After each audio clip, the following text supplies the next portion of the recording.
या एकूणच घटनेसंदर्भात अपडेट घेण्यासाठी थेट जाऊया आमचे प्रतिनिधी अक्षय कुडकेलवार यांच्याकडे। अक्षय, असं कळतंय की ठीक 9 वाजता त्या ठिकाणी मुख्यमंत्री देवेंद्र फडणवीस घटनास्थळाची पाहणी करतील, जखमींची सुद्धा भेट घेतील, काय परिस्थिती आहे?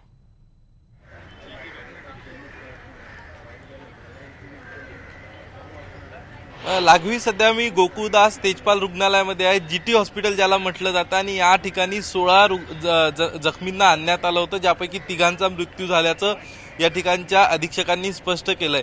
आणि आता सध्या जर आपण बघितलं तर या ठिकाणी 10 लोकांवरती उपचार सुरू आहे आणि इतर 3 जण जे आहे ते दुसऱ्या रुग्णालयामध्ये, सेंट जॉर्ज रुग्णालयामध्ये भरती करण्यात आले आहे। मृत्यूचं जे कारण कळतंय ते मल्टिपल इंजुरीमुळे मृत्यू झाल्याचं कळतंय। या सगळ्या पार्श्वभूमीवर आज मुख्यमंत्री देवेंद्र फडणवीस या रुग्णालयामध्ये येणार आहेत। त्यांच्याकडनं जे जखमी आहे, ज्यांच्यावरती उपचार सुरू आहे, गंभीर जखम ज्यांना झाली आहे, त्या सगळ्यांची विचारपूस केली जाईल। नेमका घटनेचा आढावा, घटनेची माहिती त्यांच्याकडनं मुख्यमंत्री देवेंद्र फडणवीस हे घेणार आहे। आणि या सगळ्यानंतर मुख्यमंत्री देवेंद्र फडणवीस असंही कळतंय की या ठिकाणचे पोलीस अधिकारी आणि महानगरपालिका अधिकारी यांच्यासोबत एक छोटेखानी बैठक मुख्यमंत्र्यांची होईल आणि यानंतर नेमकी पुढची भूमिका काय घ्यायची या सगळ्या संदर्भातला रिपोर्ट आणि या सगळ्या संदर्भातले आदेश मुख्यमंत्री देवेंद्र फडणवीस अधिकाऱ्यांना घेतील।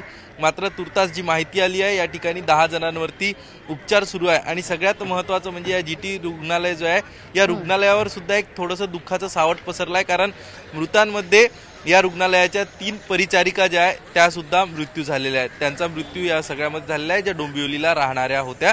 आणि या पार्श्वभूमीवर अतिशय महत्त्वाची मुख्यमंत्र्यांची भेट मानली जाणार आहे। मुख्यमंत्र्यांनी काल मदत, जखमी आणि मृतकांना मदत जाहीर केली, मात्र त्या पुढेही जाऊन मुख्यमंत्री कारवाईबाबत काय वक्तव्य करतात, कुणावर कारवाई या सगळ्या संदर्भात करण्याची भूमिका मुख्यमंत्री देवेंद्र फडणवीस यांच्याकडनं घेतली जाते हे बघणंही महत्त्वाचं ठरणार आहे। लागवी निश्चित अक्षय, धन्यवाद तुम्ही दिलेल्या एकूणाच्या सविस्तर माहिती करता। दरम्यान यशवंत आर्लेकर, पूल तज्ञ आणि IIT तज्ञ यांनी सुद्धा या संदर्भात मत व्यक्त केलंय, पाहणार आहोतच। पण सगळ्यात महत्त्वाचं म्हणजे CSMT पूल दुर्घटनेत निष्पाप मुंबईकरांना हकनाक जीव गमवावा लागलाय आणि या दुर्घटनेत पुलाच्या स्ट्रक्चरल ऑडिट मधला निष्काळजीपणा समोर आलाय। ऑडिट होऊनही पूल कोसळत असेल तर जबाबदारी कुणी घ्यायची असा सवाल उपस्थित होतोय। या संदर्भात आमच्या प्रतिनिधीनं IIT कानपूरचे पूल तज्ञ यशवंत आर्लेकर यांच्याशी केलेली ही बातचीत पाहूया। CST स्थानक परिसरात पूल पडून दुर्घटना झाली आहे आणि या दुर्घटनेचे अनेक कंगोरे आता पुढे येत आहे। आपल्यासोबत structural auditor Jaswant Arlekar sir आहेत, त्यांच्याकडनं जाणून घेणार आहोत। सर, एकंदरीत आपण बघितलं तर नेमक्या कुठले लूपहोल्स या पुलाच्या स्ट्रक्चरल ऑडिटमध्ये होते, रिपेअरिंगमध्ये होते? स्ट्रक्चरल ऑडिटमध्ये लूपहोल्स बहुतेक नव्हते। याच्यात ॲक्च्युली ऑब्झर्व करायला खालनं बघायला पाहिजे होतं, खालनं त्यांना बहुतेक बघायला मिळालं नसणार आणि नसल्यामुळे त्यांनी ते कम्प्लीट स्ट्रक्चरल ऑडिट नाही झालं असणार। तर याच्यात प्रॉब्लेम स्ट्रक्चरल ऑडिटचा बहुतेक नव्हता, याच्यात मेंटेनन्सचा इश्यू होता, कारण मेंटेनन्स कंटिन्युअस असतं, कारण स्टील असल्यामुळे ते करोजन झालं होतं आणि त्या करोजनमुळे जे कनेक्शन होतं बीम्स आणि मेन गर्डरचं ते तुटलं आहे। आणि बॉडी शिफ्ट करने के लिए भी अपन व्हीकल वगैरह अपन नहीं सब है। क्या बोले सर? ICU में जिसकी डेथ हो गई, उसको मल्टीपल इंजरीज थी सर। आपके हॉस्पिटल के भी 3 कर्मचारी डेथ हो चुके हैं। जी हाँ, क्या कहेंगे उनके बारे में आप? अभी वो उसमें 2 तीनों भी नर्सेस ही है।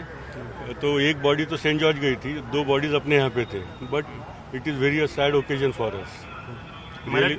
आपण म्हणजे आमचे जे चांगले आणि हे जे स्टाफ एक्सपायर झाले हे सर्व यंग होते आणि कामात खूप चांगले लोक। मराठीत सांगा की आता किती ॲडमिट आहेत, किती लोकांचे मृत्यू झालेला आहे?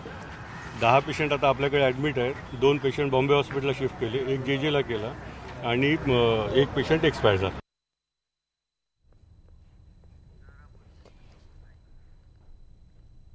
माहिती देत होते GT रुग्णालयाचे वरिष्ठ डॉक्टर, ज्यांनी या संदर्भात माहिती दिली की आमच्याकरता खरं तर हा दुःखद अत्यंत दिवस आहे, कारण आमच्या 3 परिचारिकांचा या दुर्घटनेत मृत्यू झालेला आहे। सध्या 10 जणांवर या रुग्णालयात उपचार सुरू आहेत। 2घांना बॉम्बे रुग्णालयात दाखल करण्यात आलेलं आहे, तर एकाला JJ रुग्णालयात दाखल करण्यात आलेलं आहे।